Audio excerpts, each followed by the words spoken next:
Hi there beautiful creatures, welcome back. Today I have a very important video and one that has been in the works for quite a while, I think. I've been getting a lot of messages lately, just not like people sending me messages, but messages from spirit and from my own inner intuition telling me that it was time to make this video. So in my video on my video response to Gaia's tattoo magic, I touched on my personal experiences with mental illness. That includes depression and being diagnosed with bipolar 2 a couple of years ago. Now, I was thinking about this today because I got this absolutely wonderful set of rings from my boyfriend for our 2nd year anniversary. And this ring is called Belonging to Darkness. And I just thought to myself how appropriate it was at this point in my life to receive such a gift like this, which is truly meaningful and really important in terms of where I realize I am now, both in my sort of mental health recovery and also in my spiritual journey.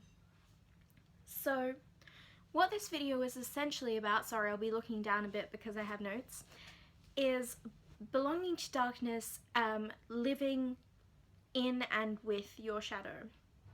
So what does that mean? When I talk about shadow, I'm talking about darker aspects of the psyche, of the self. I'm talking about anxieties, fears, paranoias. I'm talking about depression and loneliness and true isolation. And how, for me, having experienced these things and still experiencing them from time to time from my own mental condition, actually living with and embracing the shadow is an incredibly important part of my practice, my spiritual practice. And how when other people call themselves light workers, they work with light and they say love and light, that makes me incredibly uncomfortable. It is not for my want of trying to work with the light.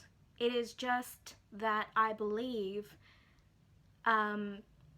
because of my own experiences, I'm just still uncomfortable with calling myself a light worker. So I guess what I wanted to touch on a little bit is that for anybody else who has struggled calling themselves a light worker or working with light, or not particularly believing or trusting or wanting to go down the route of love and light, which I know a lot of the spiritual community has been debating lately, and I think it's good that we start to question these certain almost dogmatic approaches of spirituality, that I think, and I'm here to grant you the acceptance, to grant myself the acceptance, that it is perfectly okay to work in and with shadow. So depression is not new to me. It's something that I've experienced since I was in my really early teens, and something that comes about very on and off for me. It's often related to anxiety and to stress.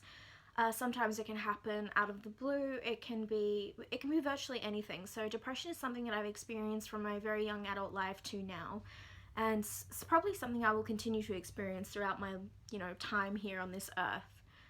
And if it has taught me anything, it has taught me a great amount of inner perseverance and inner strength.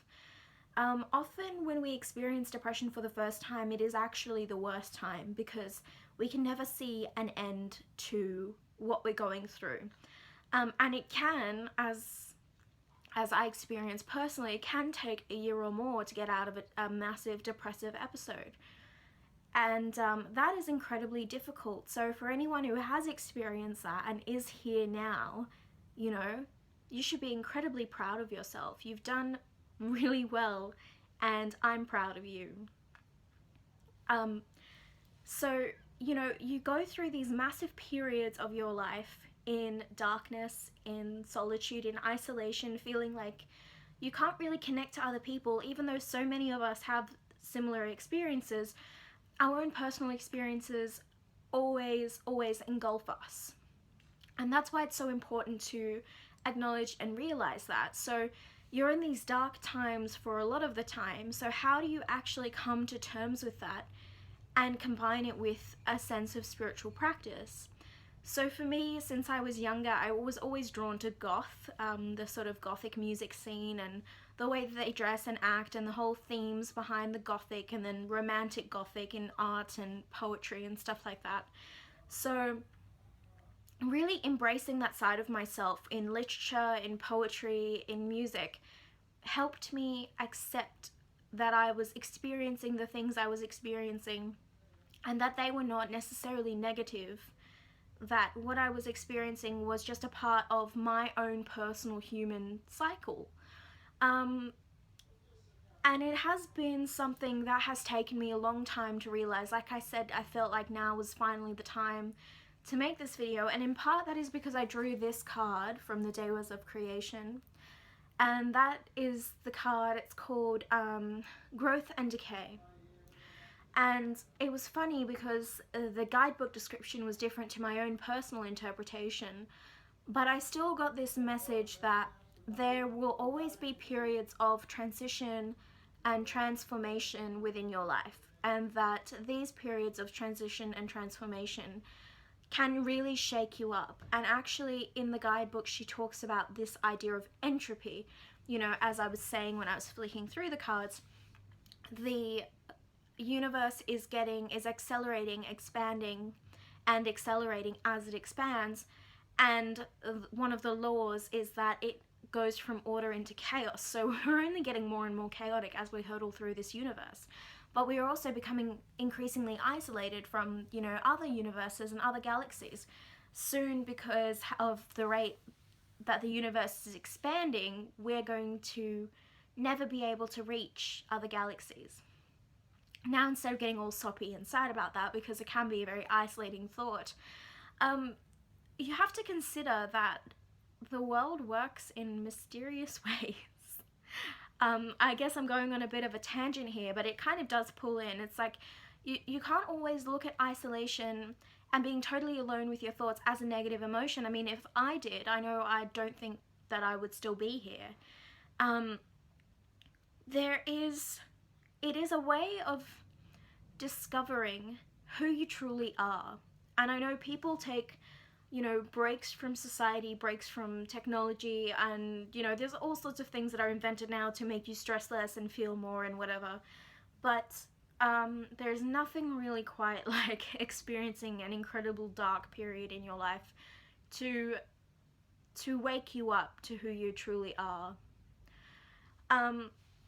So I wanted to sort of then talk a little bit about how this idea of darkness, of isolation, of shadow can and is incorporated in my practice in ways that before now I've never really truly acknowledged. So as you know, the goddess Artemis has come into my life recently, and I am working with her very heavily, and she is a moon goddess.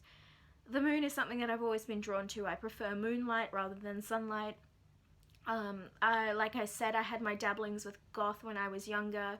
I tend to veer towards the darker side of things, whether it's with the tarot and oracle decks that I choose, or, you know, anything like that. I've kind of always been more aligned to that direction in spiritual path, but I've always been aligned like that to the way that I think too. So my thoughts can turn very dark, but I'm learning now to step away from that and see that for what it actually is, which is part of an incredibly profound connection with this idea of the universe as void, and as, you know, the fool steps off the cliff, he is at once everything and nothing. And to me, that is an incredibly and oddly comforting thought, is that no matter how far you step off the cliff, you can both be everything and nothing. Within the void, all realms of possibility. There are all realms of possibility. Anything can happen. And it's that thought and that really key concept that I think I've been striving towards throughout, you know, a couple of years of really getting back into my spiritual practice and my witchcraft. And so when I hear terms like spirit worker, light worker, I've never felt connected to them, and so it really intrigued me as to why I never connected with these words, but I connected with the word witch. And I think the largest part of that is that witch has always, throughout history, it has had positive connotations, but more importantly, now and from medieval times or thereabouts, has had negative connotations. So to call yourself a witch is actually quite still a controversial and very intense term to call yourself. And it really fits with my beliefs of being a sort of practitioner of shadow. I don't see that all witches are that by any means, but I do see the way that witch is still viewed in society very much aligns with the way that I kind of see feminism as well.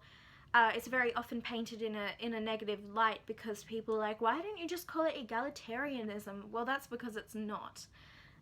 Anyway, I won't go into that here, but it's because the word witch, for me, aligns with shadow and aligns with that realm of infinite possibility.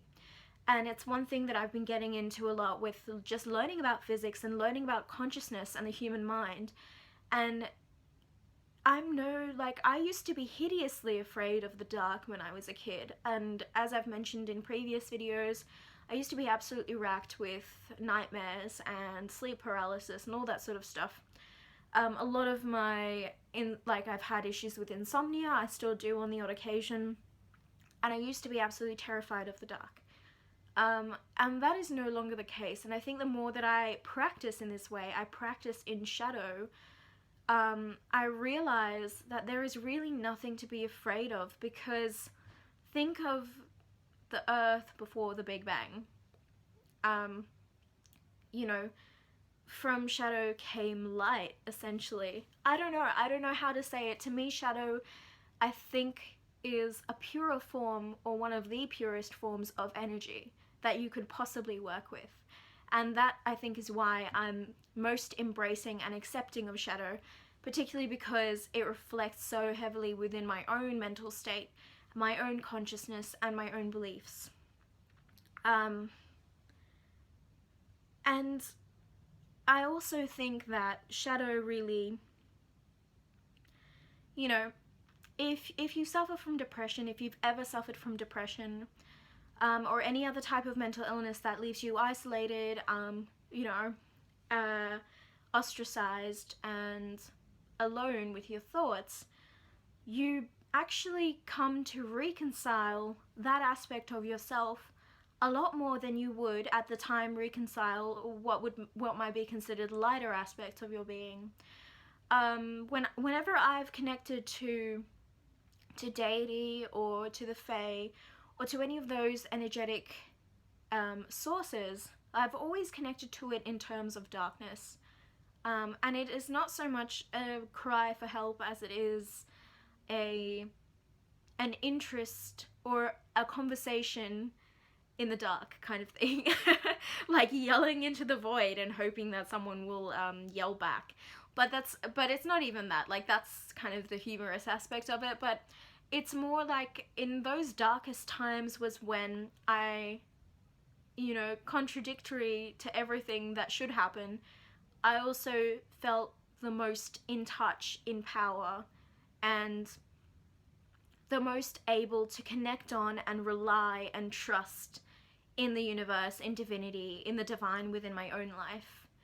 And the more I was able to get in touch with whatever I believed was to be my spiritual path. So whether it was getting back into tarot or oracle, or actually practicing witchcraft again after a very, very nasty experience I had when I was a teenager, which maybe one day I'll get into in a video because it was quite horrific and it did scar me for quite a few years.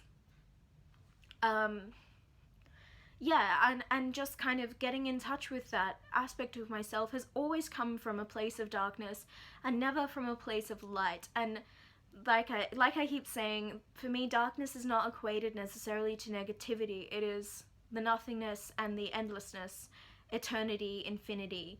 I guess it's a bit of a nihilistic approach, a bit of a nihilistic approach, but that's kind of how I've come to see it. So I suppose if people are looking to get into shadow work to find out what shadow work actually is, I guess my top tips would probably be to start with a bit of psychoanalysis, read a bit of Jung, a bit of Freud, get into theories of the unconscious, the subconscious mind. There is actually a lot of really great modern writing out there as well, which I'm just coming to discover myself. And of course there are a plethora of YouTube videos on the subject. Just off the top of my head, Almoon513 has done some amazing series with shadow work and the tarot, if that's your particular tool of choice. But I guess my biggest thing, and I'll leave you with a quote from Keats here, is think of this: darkling, I listen. If you whisper your secrets to the dark, it will listen to you. And there is something incredibly romantic and poetic about doing that, and incredibly powerful and releasing at the same time. So all you have to do, really, is start to delve into the things that frighten you the most, and then try and figure out if, when, how they came to frighten you. Are you truly afraid of them, or were you just subsuming somebody else's fear because they'd impressed it upon you all these years, and where your actual issue lies is with that person, you know, projecting onto you? Or is it something that was grown from a personal experience? It's just that kind of stuff, you know, and journaling really helps with this. Like, I've always been a writer. I love writing. I love handwriting. So journals are incredibly important whenever I start thinking about this kind of stuff. Even keeping, like, I use the Notes app on my phone a lot as well when I have ideas like this and I jot them down. It really helps actually writing down your thoughts. It's almost like, it's therapeutic. It's like saying them out loud. It's an incredibly important part of a process. It helps to get whatever thoughts are running through your head out onto some, you know, it's like vomiting. Nobody wants to do it, but after you do it, you feel so much better. So it's kind of equating that. That's shadow work to me. It's kind of like vomiting. It's not that I particularly want to do it, but once I have done it, I feel so much better.